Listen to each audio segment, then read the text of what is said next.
और भाई साहब, रमजान मुबारक का महीना आ रहा, तरावी की तैयारी क्यों नहीं करे आप? तरावी की तैयारी तो साल भर हमारी चलते रहती है अल्हम्दुलिल्लाह। कलाम पाक का हक सिर्फ रमजान में नहीं है, पूरा साल है माशाल्लाह। हम लोग पढ़ते ही रहते, याद करते ही रहते। लेकिन इस साल भाई साहब तरावी नहीं पढ़ाना है। क्यों नहीं पढ़ाना है? कोई मस्जिद तरावी पढ़ाने के लिए अभी नहीं मिल रही ना भाई साहब। जो हर साल जो पढ़ाते सो आप, वो मस्जिद का क्या हुआ? भाई साहब, जिस मस्जिद में मैं हर साल तरावी पढ़ाता था वो मस्जिद में अभी 6 दिन का शबीना तय करे इस साल। तो एक हाफिज साहब को वो लोग रखे, तय किए। वो हाफिज साहब रोजाना 5 पारे तरावी में पढ़ाने वाले हैं उस मस्जिद में। तो इसलिए वो मस्जिद में हमारा इस साल कैंसिल हो गया। क्यों, क्या हुआ? आप भी पढ़ाओ ना। आपको याद नहीं है कि डेली के पार आप भी पढ़ा सकते ना, 5 पारे। भाईजान, आपकी दुआ से अल्हम्दुलिल्लाह कुरान बहुत पक्का याद है। अच्छा।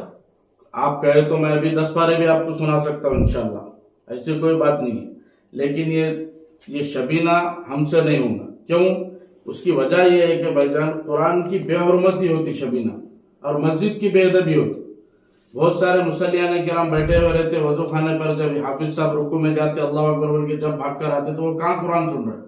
फिर दूसरी बात, हाफिज साहब को रफ्तार से पढ़ाना पड़ता, 5 पारे पढ़ाना रहता, 1.5 घंटा 2 घंटे में खत्म करते। उसमें कई गलतियां होती, एराब की गलतियां, हर चीज की गलतियां होती। ना वो हाफिज साहब को समझ में आती, ना मुसल्लियों के समझ में आती। कुरान का हक क्या है भाई साहब कि कुरान को एकदम तजवीज से और ठहर कर पढ़ा जाए और साफ अंदाज में पढ़ा जाए। तो कुरान 30 दिन 30 तरावियों में सुनना सुन्नत है। ये फॉर्मेलिटी बना ली हम लोग कि बस 3 दिन में खत्म कर दो, 6 दिन में खत्म कर दो, उसके बाद कारोबार में लग जाओ, चाहे उसके बाद तरावी छूटे या पढ़े, कुछ मसला नहीं रहा। तो इसका गुनाह मुक्तदियों पर भी है, इमाम साहब पर भी है, और तय करने वाले कमेटी पर भी है। और मस्जिद को तो एकदम दालान शरीफ बना दिए कि कभी 4 रकात के बाद शबीना में चाय आ जा रही, कभी कॉफी आ जा रही, कभी पानी का इंतजाम हो रहा। तो भाई 30 दिन आप तरावी पढ़िए और 30 दिन रोजाना 1.25 पारा 1.5 पारा पढ़िए, आपको सुकून से कुरान सुनने को मिलेगा। तो लिहाजा ये शबीना तो हमसे नहीं हो पाएगा। और शबीना भाई 3 दिन में खत्म कर दे रहे कुरान। कुरान किसी को समझ में आ रहा क्या पढ़ रहे क्या नहीं, भाई कुरान को सुने तो मजा भी आना।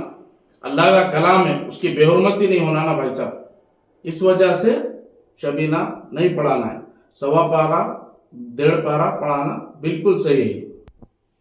और एक बात बोलूं आपको बतेगी जी। अब आप कहीं पर 5 दिन का शबीना पढ़ लिए या 3 दिन का पढ़ लिए या 6 दिन का पढ़ लिए, तो आपको मैं बोला कि भाई अब तरावी, तो आप क्या बोले, नहीं नहीं मैं पूरा कुरान सुन लिया 3 दिन में, मैं सुन लिया 6 दिन में, मैं सुन लिया 5 दिन में।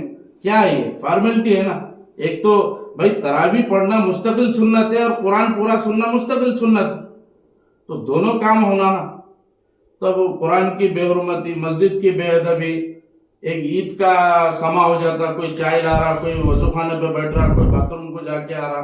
तो ये कुरान की बेहुरमती बिल्कुल बर्दाश्त नहीं होती भाई साहब। तो ये बात है। इस वजह से सुनाने के तो क्या है, हम अभी सुना देंगे 5 पारे इंशाल्लाह आपको। कुरान तो हमेशा दिल में रहना चाहिए ना। फॉर्मेलिटी के वास्ते नहीं पढ़ना कुरान, सवाब की नीयत से पढ़ना है। तरावी भी और कुरान भी। ठीक है भाई साहब, आगे बात समझ में। जी।